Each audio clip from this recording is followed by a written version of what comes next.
অনেকটা দিন পর আজ আকাশটা একটা পরিচ্ছন্নতা দেখা যাচ্ছে। আকাশে মৃদু মৃদু রোদ উঠেছে, আকাশের মেঘগুলো কেটে গিয়েছে। কারণ অনেকটা দিন বৃষ্টি হওয়ার পর আজ আকাশটা অনেকটাই পরিচ্ছন্ন। আকাশটা দেখে মনটা ভরে গেল। যদিও অনেকটা রোদ উঠেছে, তবুও আকাশটা আজ সুন্দর লাগছে। শুভ সকাল বন্ধুরা, তোমাদের সবাইকে অনেক অনেক শুভেচ্ছা ও ভালোবাসা জানিয়ে আমার আর একটা নতুন ভিডিও শুরু করছি। সকাল সকাল রান্না থেকে ভিডিওটা শুরু করে দিয়েছি, আর তার আগেই তোমাদের প্রত্যেক দিনের মতো আকাশটা দেখিয়ে নিলাম। আজ আকাশটা কিন্তু সত্যি খুব সুন্দর ছিল। যদিও গরম পড়েছিল, কিন্তু আকাশটা সুন্দর, কারণ বৃষ্টি হচ্ছিল না, তাই কিন্তু ভালোই লাগছিল। তারপর দেখো আমি সকালে রান্নার জন্য চলে এসেছি। ওইদিকে কিন্তু রান্নাবান্না আমার প্রায় সব হয়ে গিয়েছে, শুধু এই মোচার ভর্তাটা বাকি ছিল। মোচাটা আমি একবারে ভাজা করে নিয়েছিলাম, তারপরে কিন্তু পাটায় দিয়ে ভর্তাটা করে নিয়েছিলাম। বন্ধুরা, আমার পরিচয়টা দিয়ে নিই। বাংলাদেশের ছোট্ট একটা গ্রাম থেকে আমি তোমাদের সাথে আছি। আমার চ্যানেলের নাম সুমিজ ভিলেজ ব্লগ, আর এই চ্যানেলে গ্রাম্য সব কিছু তোমরা পেয়ে যাবে। আমরা যেহেতু মাটির চুলায় রান্না করি, সেখান থেকেই তোমাদের সাথে দেখিয়ে নিচ্ছি। আর সকাল সকাল কিন্তু ধোয়া হচ্ছে খুব, আর দেখতে পাচ্ছ বাইরে দিয়ে কিন্তু রোদ্রের আলো এসেছে আমার কড়ার উপরে, আর সেজন্য কিন্তু ধোঁয়াটা বোঝা যাচ্ছে। যদিও বলেছিলাম আকাশটা পরিষ্কার, কিন্তু বিকেলের দিকে না বৃষ্টি চলে এসেছিলো। যাই হোক, সকাল সকাল তো আকাশটা পরিষ্কার হয়ে গিয়েছে, আর এদিকে আমার ভাজাটা হয়ে গিয়েছে। আমি কিন্তু পাটায় বেটে ভর্তাটা করে নেব। আর এদিকে দেখো কী কী রান্না করা হয়েছে, সেগুলো তোমাদের সাথে একটু শেয়ার করে নিই। প্রথমেই কিন্তু আমি ছোট মাছগুলো ভাজা করে নিয়েছিলাম, আর সেই ছোট মাছ ভাজাটা দেখো, এই যে অনেকগুলো ছোট মাছ ছিল। কিছু রান্না করেছি আলু দিয়ে, আর এই কিছুটা ঝাল পেঁয়াজ কুচিয়ে ভাজা করে নিয়েছি। যদিও আমি তেলটা অল্পই দিয়েছিলাম। আমার যেহেতু দু চুলো, পাশের ছোটো চুলোয় জালটা তো কম যায়, আর সেই নিভু চুলোয় কিন্তু অল্প আছে মাছগুলো ভেজে নিয়েছিলাম। তাতে করে আমার তেলটা অনেকটাই কম লেগেছিলো। তবে কিন্তু এই ছোটো মাছ ভাজাটা খেতে আমার কিন্তু খুবই ভালো লাগে। বড় মাছের থেকে ছোটো মাছটাই কিন্তু আমি বেশি পছন্দ করি। আমার মতো এরকম কে কে আছো অবশ্যই কমেন্টে বলো। আর এদিকে দেখো মায়াচেলা বা মলা মাছ, তোমরা যে মৌরলা মাছ যে যে নামে চেনো, আর সেই মাছই কিন্তু আমি আলু দিয়ে হাতে মেখে রান্না করেছিলাম। এটাতে কিন্তু সব রকম মশলাপাতি দিয়ে তারপর হাতে মেখে রান্না করতে হয়। আমার বন্ধুরা বা আমার দিদিভাইরা সবাই তো জানে, সেজন্য সেটা ডিটেলসে কিছু বললাম না, তোমাদের দেখিয়ে নিলাম রান্না করাটা। আর সকাল সকাল তাড়াহুড়ো করে রান্না করে নিয়েছি, সেজন্যই কিন্তু তোমাদের সাথে সম্পূর্ণ শেয়ার করিনি। আর এবার দেখো কি রান্না করেছি। এটা হলো আলু দিয়ে, পুঁই শাকের ডাঁটা দিয়ে, কচুরমুখী দিয়ে একসঙ্গে চিংড়ি মাছ দিয়ে রান্না করেছিলাম। পুঁই শাকের ডাঁটা ছিল, পাতাগুলো তো আগে একদিন ভাজা করে খেয়েছিলাম, সেজন্য সেই ডাঁটাগুলো দিয়ে এইভাবে কিন্তু একটা তরকারি বানিয়ে নিলাম।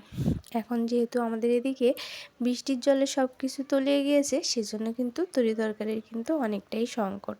আর আমাদের এদিকে কিন্তু সপ্তাহে একটা বারই হাট হয়। তাছাড়া বাজারটা অনেকটা দূর বলে আমাদের কিন্তু প্রত্যেক দিন বাজারে যেয়ে বাজার করা হয়ে ওঠে না। এক সপ্তাহ ধরেই কিন্তু আমাদের দেরি করতে হয়, আর সেই মঙ্গলবারটা আসলে তারপরে কিন্তু হাটে যেয়ে বাজার করতে হয়।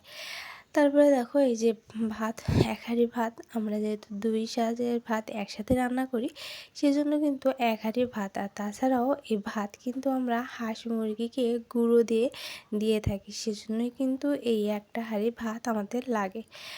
হাঁস মুরগি ওদেরও তো খেতে দিতে হয়, সেজন্য কিন্তু ভাতের সাথে গুঁড়ো দিয়ে মাখিয়ে দিয়ে থাকি। আর আমরা 5 জন, আমরা কিন্তু 2 শাঁস খেয়ে থাকি। সব মিলিয়ে এই হলো আমাদের রান্নাবান্না, আর এই হলো সব কিছু।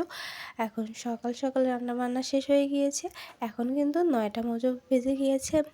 তো আজ শনিবার, আর শনিবারের ভিডিওটি তোমাদের সাথে শেয়ার করছি। মেয়ে আর মেয়ের বাবার কিন্তু আজ স্কুল নেই। আমাদের বাংলাদেশে যারা আছো তারা তো জানো, শুক্র শনিবার কিন্তু আমাদের বাংলাদেশের স্কুল কলেজগুলো বন্ধ থাকে। আর সেজন্য সকালে আমরা সবাই মিলে একসাথে খেয়ে নেব, আর খেয়ে দিয়ে একসঙ্গে তারপর ঘর পরিষ্কার করার কাজে কিন্তু লেগে পড়েছি। সকালে যদিও বাসি ঘর একবার ঝাড় দেওয়াই হয়, তারপরও না এই 11টা সাড়ে 11টার দিকে কিন্তু আর একটা বার পরিষ্কার করতে হয়। যেহেতু দক্ষিণ দিকে থেকে আমাদের ঘরটা আর মুখটা সেদিকে হালকা বাতাস হলেই কিন্তু প্রচুর ময়লা ঘরের মধ্যে চলে আসে। আর সেজন্য বারবার কিন্তু ঘরটা ঝাড় দিতে হয়। যতটা পরিষ্কার করব ততটাই কিন্তু আমাদের মনটা পরিষ্কার থাকবে। কারণ আমাদের মেয়েদের ঘরবাড়ি পরিষ্কার থাকলে মনটাও কিন্তু পরিষ্কার থাকে। পরিষ্কার পরিচ্ছন্নতা এগুলোই কিন্তু আমাদের মনের একটা অঙ্গ।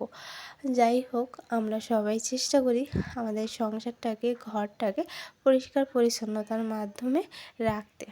সেটা তো আমরা সবাই চাই। আমি যাদের যাদের ভিডিও দেখি তারা সবাই কিন্তু সুন্দর করে গুছিয়ে পরিষ্কার পরিচ্ছন্ন করে।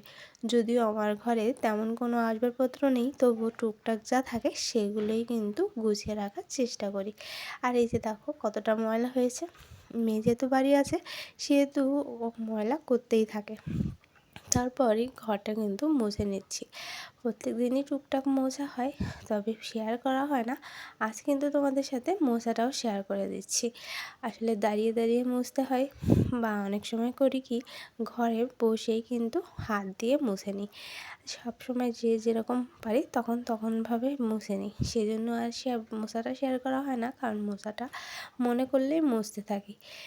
আর অনেক সময় হয় কি, ঘরটা যদি তেমন ময়লা না থাকে, মেয়ে যদি বাইরে না থাকে, তখন কিন্তু ময়লাটা কমই হয়।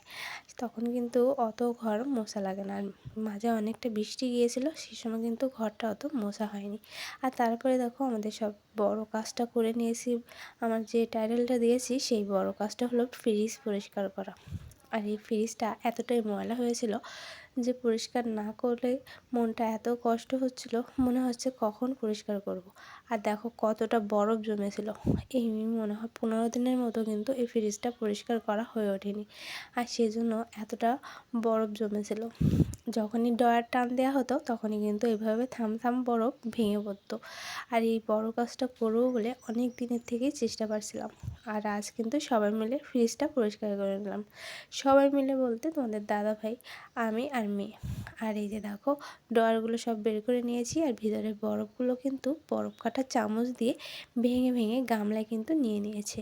এগুলো কিন্তু তোমাদের দাদাভাই করে নিয়েছিল। আর ড্রয়ারগুলোর ভিতরে যেগুলো ছিল সেগুলো কিন্তু সব বের করে নিয়েছিলাম। আর ড্রয়ারগুলো না সে ধুতে নিয়ে গিয়েছে। আর এদিকে দেখো মেয়ে কিন্তু আমার ওই জায়গাটা মুছে দিচ্ছে। যেহেতু জল পড়ে পুরো জায়গা জল জল হয়ে গিয়েছিলো, সেজন্য ও আসলো মোছার জন্য। আর আমাকে বললো, মা আমাকে একটু ভিডিও করে দাও, আমিও তো তোমার সাথে কাজ করে দিচ্ছি।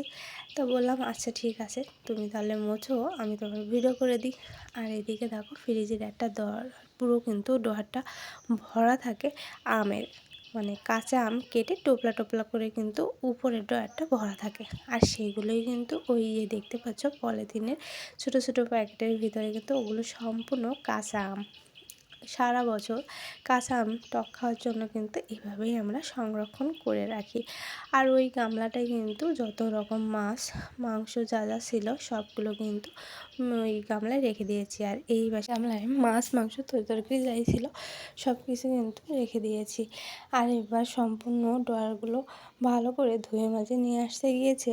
আর ওটা তো পুকুরে নিয়ে গিয়েছে, কারণ আমাদের এদিকে আমরা তো কলের থেকে পুকুরে কাজ করি বেশি। আমাদের কলের জলে কিন্তু নোনা হয়ে থাকে। যেহেতু আমাদের এদিকে নোনা এলাকা, সেজন্য না বেশিরভাগ কলের জল কিন্তু নোনা হয়ে থাকে।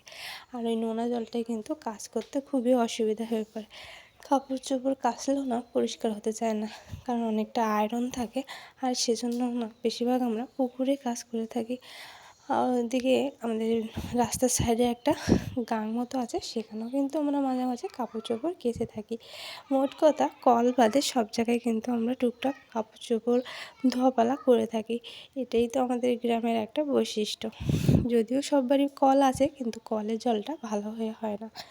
যাই হোক, আমার মেয়ে দেখো কী সুন্দর মুছে নিচ্ছে। সবাই ওকে একটু উৎসাহ দিও, যদিও ছোটো মানুষ। যাই হোক, আমাকে কিন্তু অনেকটাই সাহায্য করেছিল। আরও সেই সাহায্য সবাই মিলে করে আমরা কিন্তু এই বড় কাজটা থেকে করে উঠতে পেরেছি। আর এই বড় কাজটা করেও কিন্তু আমাদের মনে অনেকটা শান্তি পেয়েছিলাম। তাহলে তোমরা ভালো থাকো, সুস্থ থাকো। কেমন লাগলো কমেন্টে বলো।